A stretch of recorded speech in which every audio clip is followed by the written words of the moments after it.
বন্ধুরা, এসএসসি 99 ব্যাচের এবার আমাদের আনন্দ ভ্রমণ। আমাদের বাস চলে এসেছে। বাসে ওঠার জন্য প্রস্তুতি নিচ্ছি।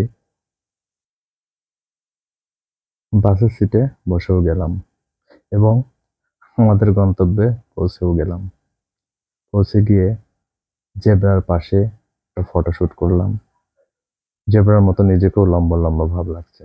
যাই হোক, এবার চারিপাশটা ঘুরে বেড়াচ্ছি, দেখছি মনোরম পরিবেশ, কত সুন্দর প্রকৃতি।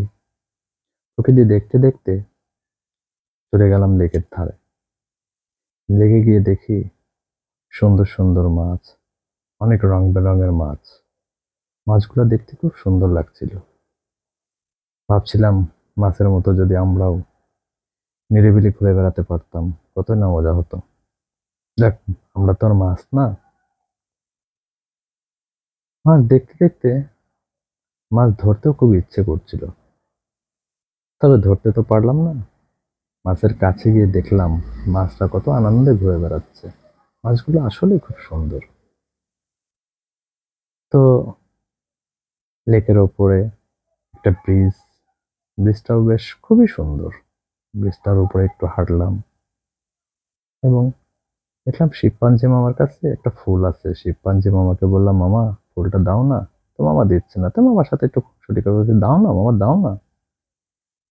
তো এরপরে চলে গেলাম পেঁয়াজ, কাঁচামরিচ এবং মাছের কাছে। ওখানে গিয়েও ফটোশুট করলাম। এরপরে দেখছি রাস্তার মাঝখানে একটা শাপলা ফুল। শাপলা ফুলের সঙ্গে ছবি না তুললে তাই কি হয়? একটা ছবি তুলে নিলাম। এরপরে কত সুন্দর একটা রাস্তা, রাস্তার ভিউটা না দেখালে হয়? তারপরে চলে গেলাম পঙ্কিরাজ ঘোড়ার পাশে।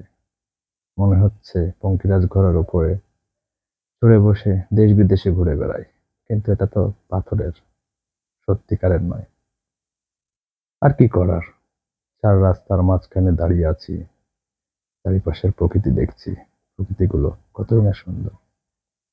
বন্ধুরা, আমার এই ভিডিওটা যদি ভালো লাগে অবশ্যই আমার চ্যানেলটি সাবস্ক্রাইব করবেন এবং কমেন্টসে জানাবেন জায়গাটা কোথায়।